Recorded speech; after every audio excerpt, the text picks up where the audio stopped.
आपण पाहत आहात स्वराज्य न्यूज, सत्य हेच जे तुमच्या समोर। मालेगाव तालुक्यातील डोंगराळे येथील निरागस यज्ञा दुसाने हत्येच्या प्रकरणाने सुवर्णकार समाजाच्या हृदयाला मोठा घाव बसला आहे। 5 वर्षांच्या मुलीवर अमानुष अत्याचार करून तिचा दगडाने ठेचून खून करणाऱ्या त्या सैतानी प्रवृत्तीच्या आरोपी विरोधात आज अहिर सुवर्णकार समाज मंडळ पारोळा यांनी जोरदार निषेध नोंदवला। समाजाच्या महिला बंधू भगिनी आणि पदाधिकाऱ्यांनी तहसीलदार कार्यालयात निवेदन देत स्पष्ट मागणी केली। या दानवाला तात्काळ फाशीची शिक्षा झालीच पाहिजे।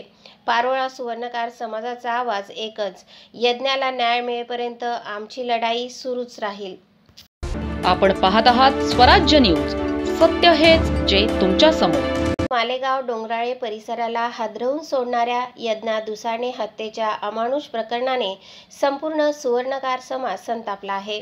केवळ 5 वर्षांच्या निरागस यज्ञावर बलात्कार करून दगडाने ठेचून झालेल्या निर्गुण हत्येने समाज बांधवात तीव्र रोष निर्माण झाला आहे। धुळे जिल्हा अहिर सुवर्णकार समाजाचे पदाधिकारी, कार्यकर्ते, महिला बांधव आणि नागरिकांनी जिल्हाधिकाऱ्यांना निवेदन देत या कुरकर्मी सैतानावर फास्ट ट्रॅक कोर्टात खटला चालवून तात्काळ फाशीची शिक्षा देण्याची मागणी केली।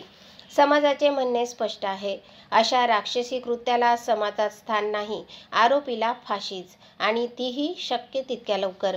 यज्ञासारख्या निरागस मुलीवर झालेल्या या अत्याचाराने समाज अस्वस्थ झाला असून न्याय मिळेपर्यंत लढा सुरू ठेवण्याचा निर्धार पदाधिकाऱ्यांनी व्यक्त केला। आपण पाहत आहात स्वराज्य न्यूज, सत्य हेच जे तुमच्या समोर। डोंगराळ येथील चिमुकलीवर अत्याचाराच्या निषेधार्थ नराधमास फाशीची मागणी, मुख्यमंत्री फडणवीस यांना संभाजी ब्रिगेडकडून निवेदन।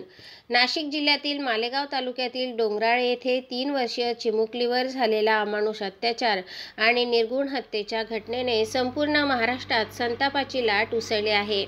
या भीषण कृत्याच्या निषेधार्थ धुळे जिल्हा संभाजी ब्रिगेडच्या वतीने जिल्हाध्यक्ष शिवश्री हेमंत भडक यांच्या नेतृत्वात धुळे जिल्हा प्रशासनामार्फत राज्याचे मुख्यमंत्री श्री देवेंद्र फडणवीस यांना तात्काळ फाशीच्या शिक्षेची कडक मागणी करणारे निवेदन देण्यात आले।